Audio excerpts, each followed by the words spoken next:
विदेश नीति पर बयान देकर बुरी तरह से फंस गए अमित शाह। मगर सबसे बड़ी बात, 100 दिन पूरे हुए भाजपा सरकार के, मगर एक सीधा और सरल सवाल था। उस सवाल का जवाब अमित शाह ने दृढ़ता से नहीं दिया है। जानकार यह भी कह रहे हैं कि इसमें कहीं ना कहीं गृह मंत्री की धमकी छुपी हुई है। वो क्या बयान है मैं आपको दिखाऊंगा, फैसला आप कीजिएगा कि अमित शाह धमका रहे हैं, क्या कर रहे हैं। सवाल बहुत सरल था दोस्तों। आए दिन क्या हो रहा है, एकनाथ शिंदे सरकार में एक विधायक कहता है कि मैं राहुल गांधी की जीभ काट दूंगा और इसके बदले में 11 लाख रुपए इनाम दूंगा। रवनीत बिट्टू इस सरकार में नेता और मंत्री है, मगर इससे पहले कांग्रेस में था। उसे 3 बार सांसद कांग्रेस ने बनाया। इस व्यक्ति ने राहुल गांधी को आतंकवादी बताया था। जी हां, और फिर एक पूर्व विधायक जिसने यह कहा था कि जो हाल इंदिरा गांधी का हुआ था राहुल गांधी वही हाल तुम्हारा कर दिया जाएगा। यानी बार बार भाजपा या उससे जुड़े नेता राहुल गांधी के खिलाफ हिंसक भीड़ खड़ी कर रहे हैं, हिंसा से जुड़े बयान दे रहे हैं, लगातार दे रहे हैं।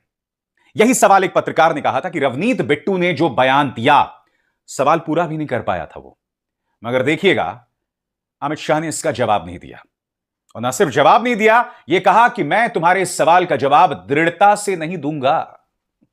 अमित जी, मैं समझना चाहता हूं इसमें कौन सी दृढ़ता है। पत्रकार के सवाल का जवाब नहीं देना, अपने पार्टी के नेताओं के हिंसक बयानों पर चुप्पी साध लेना, जिसमें नेता विपक्ष को जान से मारने की धमकी दी जा रही है या कम से कम उसके खिलाफ भीड़ खड़ी की जा रही है, उसके खिलाफ हिंसा को बढ़ावा देने की बात की जा रही है।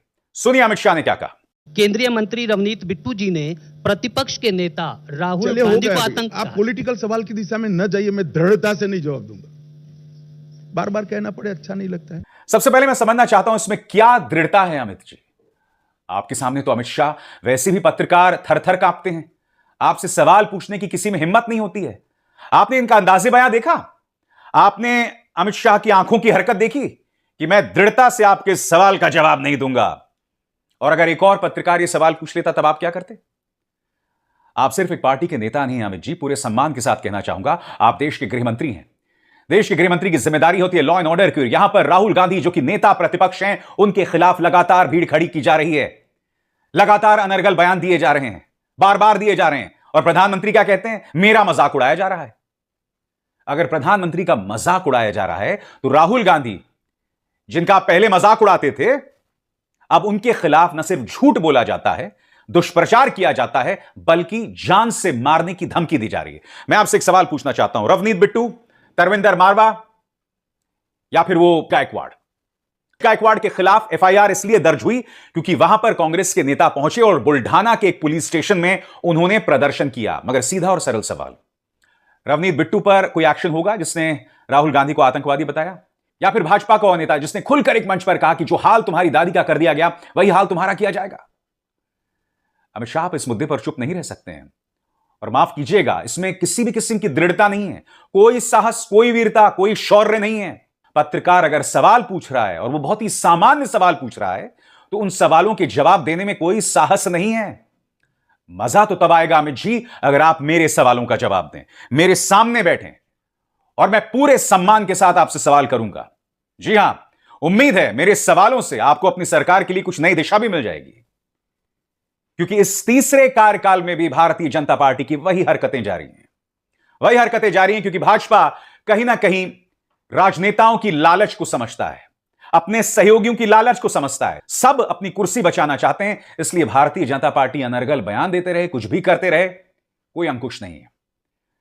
मगर अमित शाह 100 दिन पूरे होने पर एक बहुत ही गलत संदेश दे रहे हैं। एक पत्रकार के सवाल का जवाब नहीं देना, इसमें कोई दृढ़ता नहीं है। दृढ़ता तब होगी जब हिंसा को बढ़ावा देने वाले वाहियात नेताओं पर आप काबू पाएं। क्या आप ऐसा करेंगे? क्या आप ऐसा कर पाएंगे? मुझे लगता तो नहीं अमित जी, बिल्कुल नहीं लगता। उल्टा आप विदेश नीति पर अजीबोगरीब बयान दे रहे हैं। भारत के गृह मंत्री अमित शाह कहते हैं कि आजाद भारत के इतिहास में पहली बार एक ऐसी सरकार आई है जिसकी विदेश नीति में रीढ़ है। यानी कि पिछले 75 सालों में जितनी भी सरकारें रही हैं, उनकी विदेश नीति जो है वो रीढ़ विहीन रही है। पहली बार एक ऐसी सरकार आई है जिसकी विदेश नीति में दम है। चलिए आज हम गृह मंत्री से कुछ सवाल पूछते हैं, मगर उनसे सवाल पूछने से पहले मैं सुनवाना चाहूंगा कि दरअसल देश के गृह मंत्री अमित शाह ने कहा क्या। सुनिए। 10 वर्ष में आजादी के बाद पहली बार दुनिया ने रीढ़ की हड्डी वाली विदेश नीति को देखने का मौका मिला है। भारत की विदेश नीति में मेरे जैसे कई लोगों को रीढ़ की हड्डी दिखाई नहीं पड़ती थी, अब भारत की विदेश नीति में रीढ़ की हड्डी दिखाई पड़ती है। चलिए, हाथ कंगन को आरसी किया दोस्तों। यह तस्वीर वायरल हो रही है, इसमें आप देख सकते हैं देश के राष्ट्रीय सुरक्षा सलाहकार अजीत डोभाल स्पष्टीकरण दे रहे हैं रूस के राष्ट्रपति व्लादिमीर पुतिन को। अब जिस तरह से अजीत डोभाल बैठे हुए हैं दोस्तों, यह तस्वीर वायरल हो रही है। बिल्कुल अपने कुर्सी के कोने पर तमाम विपक्षी दल यह सवाल उठा रहे हैं कि इस तरह से कमजोर हालात में बिल्कुल अपनी कुर्सी के कोने पर क्यों बैठे हुए राष्ट्रीय सुरक्षा सलाहकार। यह सवाल उद्धव सेना की प्रियंका चतुर्वेदी ने भी उठाया। तो आप जानते हैं उनके इस बयान के जवाब में पूर्व विदेश सचिव कमल सिब्बल क्या कहते हैं। इत्तेफाकन ये जो कमल सिब्बल हैं, ये भाजपा के परम चाटुकार नंबर 1 हैं। कमल सिब्बल कहते हैं कि यह तस्वीर जो है वो रूसी पक्ष ने जारी की है। कितना हास्यास्पद बयान है ना दोस्तों। सिर्फ इसलिए कि यह तस्वीर रूसी पक्ष ने जारी कर दी तो क्या इस तरह से बैठना जायज हो जाता है? मैं आपसे सवाल पूछना चाहता हूं, क्या वो हकीकत बदल जाएगी कि व्लादिमीर पुतिन के सामने देश के राष्ट्रीय सुरक्षा सलाहकार अपनी कुर्सी के कोने पर बैठे हुए थे और देश के गृह मंत्री अमित शाह कहते हैं कि पहली बार एक ऐसी विदेश नीति मिली है जिसकी कोई रीढ़ है? तमाम जानकार विपक्ष यह सवाल पूछ रहा है कि आखिर अजीत डोभाल प्रधानमंत्री की यूक्रेन यात्रा पर व्लादिमीर पुतिन को स्पष्टीकरण क्यों दे रहे हैं। सुनिए किस तरह से राष्ट्रीय सुरक्षा सलाहकार व्लादिमीर पुतिन को स्पष्टीकरण देते हुए नजर आए थे। देखिए। As Prime Minister told you during a telephone talk that he was keen to brief you about his visit to Ukraine and his meeting with President Zelensky, and he wanted me to come specially and personally and brief you about the talks. The talk was in a very close format. It was only the two leaders. He had his two persons with him. I happened to be with the Prime Minister. So I was a witness to him. I attended that conversation. तो एक तरफ तो Vladimir Putin को स्पष्टीकरण और दूसरी तरफ यह वायरल तस्वीर जिसमें वो अपनी कुर्सी के बिल्कुल कोने पर बैठे हुए हैं। इस तस्वीर को लेकर भी लगातार बवाल हो रहा है और मैं आपको बतलाना चाहूंगा दोस्तों, इस मुद्दे पर विपक्ष जो है वो हमलावर है। प्रियंका चतुर्वेदी इस पर बवाल कर चुकी हैं क्योंकि अमित शाह तो कह रहे हैं कि आजाद भारत के इतिहास में पहली बार एक ऐसी सरकार आई है जिसकी विदेश नीति में रीढ़ है, मगर आम आदमी पार्टी जिस तरह से राष्ट्रीय सुरक्षा सलाहकार व्लादिमीर पुतिन को जाकर स्पष्टीकरण दे रहे हैं उस पर सवाल कर रही है। क्या कह रहे हैं पार्टी के सांसद संजय सिंह, आइए सुनते हैं। एक देश को शर्मसार करने वाला वीडियो जरूर सामने आया है। देश को शर्मसार करने वाला, अपने आप को योद्धा और हीरो बताने वाले हमारे प्रधानमंत्री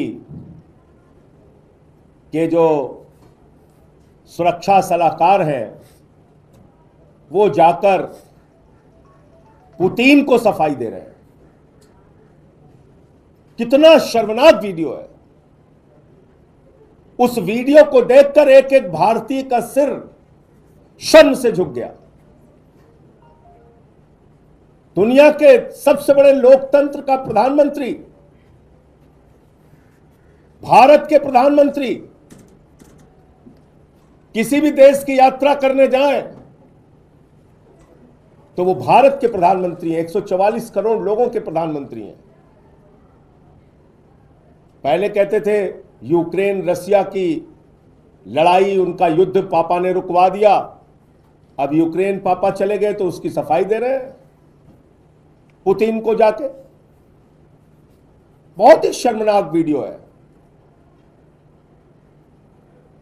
प्रधानमंत्री को याद रखना चाहिए वो एक व्यक्ति नहीं है, 144 करोड़ लोगों के प्रधानमंत्री हैं और भारत दुनिया का सबसे बड़ा लोकतंत्र है।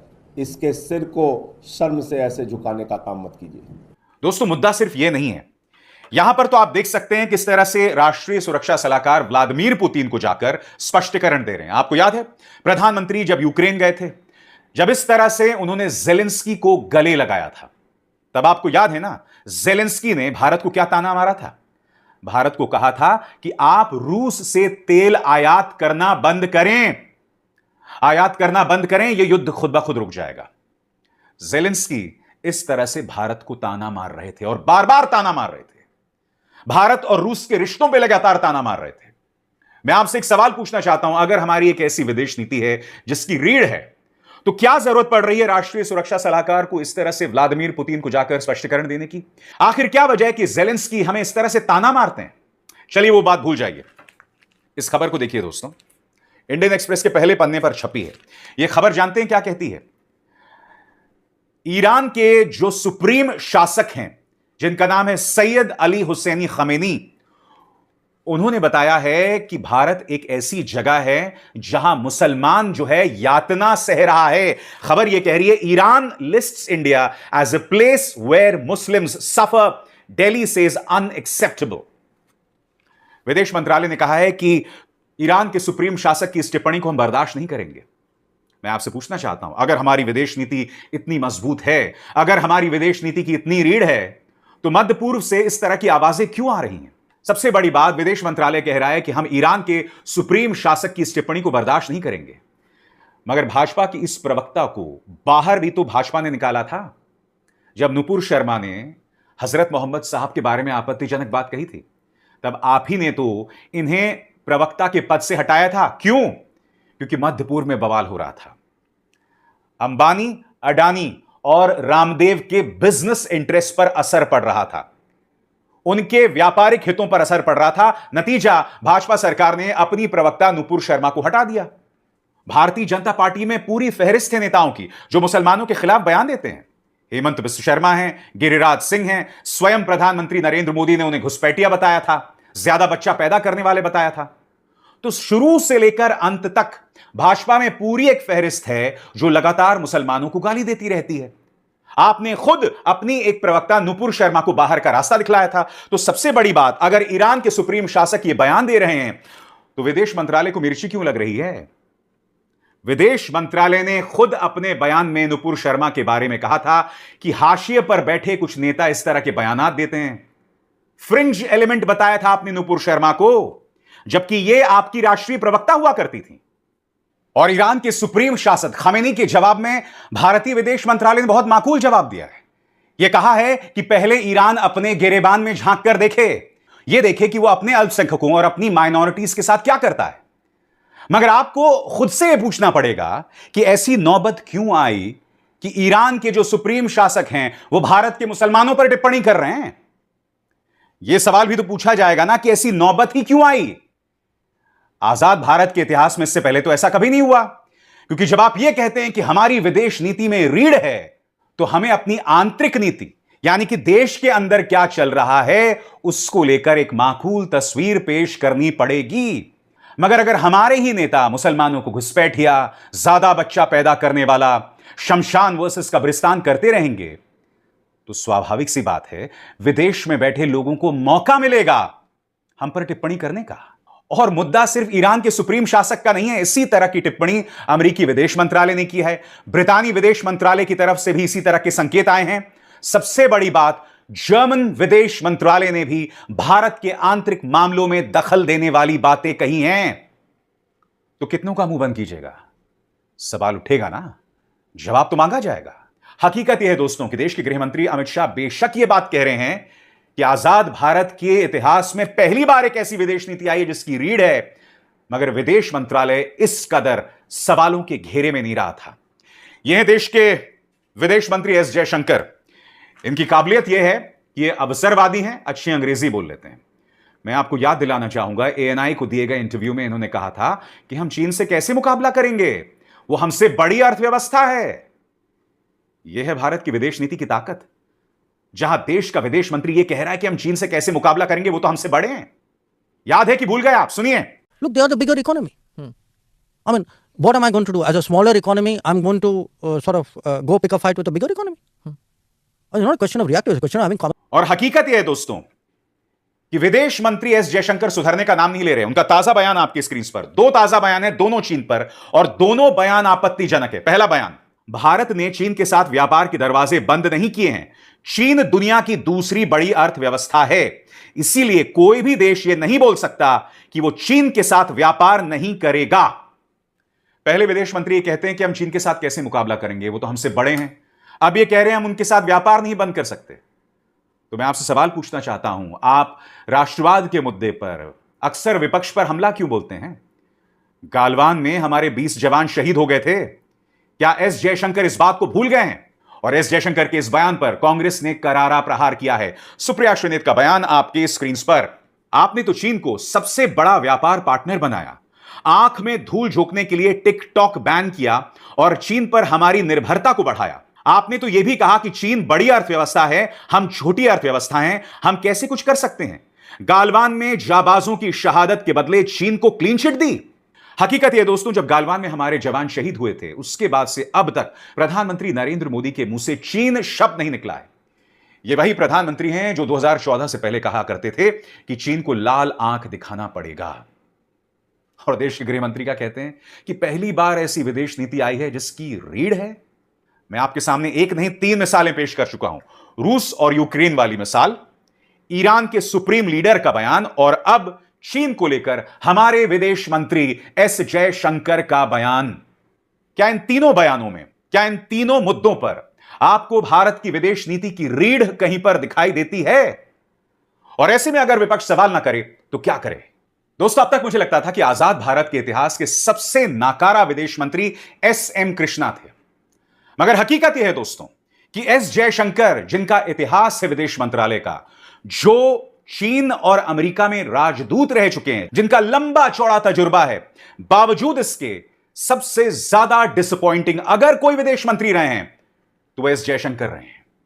मैं आपसे एक सवाल पूछना चाहता हूं। प्रधानमंत्री नरेंद्र मोदी अमेरिका जाते हैं और वहां पर जाकर वो ट्रंप के लिए वोट मांगते हैं। क्या इस विदेश नीति में आपको रीढ़ दिखाई देती है? इसका मशवरा किसने दिया होगा? जाहिर सी बात है, जब प्रधानमंत्री ये भाषण दे रहे थे तो स्वाभाविक सी बात है इसकी चर्चा उन्होंने पहले विदेश मंत्री से की होगी। याद है कि आप भूल गए किस तरह से प्रधानमंत्री नरेंद्र मोदी ट्रंप के लिए वोट मांग रहे थे। सुनिए। अब की बार ट्रंप सरकार। और चुनावों के बाद क्या हुआ? ट्रंप हार गए। इससे ज्यादा बेइज्जती भारतीय पक्ष की क्या हो सकती थी? आजाद भारत के इतिहास में ऐसा कभी नहीं हुआ जब हमारे किसी प्रधानमंत्री ने विदेशी जमीन में जाकर वहां की सरकार के लिए, वहां की पॉलिटिकल पार्टी के लिए वोट मांगे होंगे। आप किसी का समर्थन कर सकते हैं, मगर आपकी जो विदेश नीति है वो पूरी तरह से निष्पक्ष होनी चाहिए राजनीतिक तौर पर। ऐसा क्यों हो रहा है दोस्तों, आपको समझना पड़ेगा। भारत की भोली भाली जनता को प्रधानमंत्री नरेंद्र मोदी के सम्मान में विदेशों में जितने भी समारोह आयोजित होते हैं ना, उसकी तस्वीरें दिखाई जाती हैं और वो तमाम तस्वीरें दिखाई जाती हैं यह कहते हुए कि देखिए भारत का डंका बज रहा है। इसके अलावा फोटोशॉप तस्वीरों का इस्तेमाल होता है, यानी झूठी तस्वीरों का इस्तेमाल, कि देखिए प्रधानमंत्री खड़े हुए हैं और उनके आसपास दुनिया के बड़े बड़े नेता हैं। हकीकत यह दोस्तों, जब विदेश नीति का मकसद जब एक व्यक्ति की बड़ाई करना, एक व्यक्ति की तारीफ करना, एक व्यक्ति का महिमा मंडन करना रह जाता है तो यही समस्या पेश आती है। पिछले 10 से 11 सालों में विदेश नीति का सिर्फ एक मकसद रह गया है। प्रधानमंत्री नरेंद्र मोदी विदेश जाएं, वहां पर एनआरआईज के बीच उनके बड़े बड़े कार्यक्रम कराए जाएं, रॉक शोज कराए जाएं और उसके जरिए यह संदेश दिया जाए कि देखो भारत विश्व गुरु बन गया है, प्रधानमंत्री नरेंद्र मोदी विश्व गुरु हैं, डंका बज रहा है, फलाना ढिमकाना। विदेश नीति की कोई बात ना की जाए। आपके सामने बांग्लादेश की भी मिसाल है। लगातार राहुल गांधी पर हमला किया जाता है कि भाई आप बांग्लादेश के हिंदुओं पर कुछ क्यों नहीं बोलते, मगर मैं भाजपा से पलटकर एक सवाल पूछना चाहता हूं। हमारे जो इंटेलिजेंस ऑफिशियल्स हैं वो बार बार कह रहे हैं कि बांग्लादेश में तख्ता पलट चीन और पाकिस्तान की वजह से हुआ था, आईएसआई की वजह से हुआ था। तो हमारा विदेश मंत्रालय, हमारा आईबी क्या कुंभकर्णी नींद सो रहा था? बांग्लादेश तो हमारा परम मित्र था ना। शेख हसीना सामरिक तौर पर भारत के लिए बिल्कुल माकूल थी। हमने शेख हसीना के साथ संवाद क्यों नहीं किया? उनसे क्यों नहीं किया कि आप लोकतांत्रिक हितों को बार बार नुकसान पहुंचा रही हैं, आप विपक्ष के नेताओं को बंद कर रही हैं, आप वहां के प्रेस को बर्बाद कर रही हैं? हमने क्यों नहीं उनसे संवाद किया? और फिर उनका तख्ता पलट हो जाता है और भारत के कंट्रोल में कुछ भी नहीं है। धीरे धीरे भारत के आसपास जितने देश हैं वो चीन की गोद में जाकर बैठ रहे हैं। पाकिस्तान तो पहले से ही हमारे हितों के खिलाफ था। चीन दिन ब दिन उग्र होता जा रहा है। भूटान, वहां पर डोकलाम में हम सब जानते हैं चीन किस तरह का निर्माण कर रहा है। श्रीलंका भी हर गुजरते दिन के साथ चीन की तरफ जा रहा है। नेपाल के बारे में क्या कहा जाए आप भी जानते हैं। और बांग्लादेश, वहां तो हमारे खुद के इंटेलिजेंस ऑफिशियल्स मानते हैं कि वहां पर तख्ता पलट चीन और पाकिस्तान की वजह से हुआ। तो ऐसे में जो नई सरकार आई है बांग्लादेश में, वो किसका साथ देगी बताइए ना। अब बांग्लादेश में भी तख्ता पलट हो रहा है, इसके लिए भी किस पर दोष मढ़ा जा रहा है? राहुल गांधी पर, कि राहुल गांधी खालिदा जिया के बेटे से विदेश में मिलते हैं, दोनों साजिशें रचते हैं और बांग्लादेश में तख्ता पलट हो जाता है। देश की जनता को मूर्ख समझना बंद कीजिए। देश की जनता नासमझ नहीं है। अपने व्हाट्सएप यूनिवर्सिटी ज्ञान को अपने व्हाट्सएप तक सीमित रखिए। इसीलिए भारत की विदेश नीति को इतना नुकसान पहुंच रहा है, क्योंकि आप अंड बंड कुछ भी बकवास करते रहते हैं विदेश नीति के नाम पर, और फिर कहते हैं रीढ़ वाली विदेश नीति। मुद्दे पर आइए, मुद्दे पर रहिए और विदेश नीति का मजाक मत बनाइए।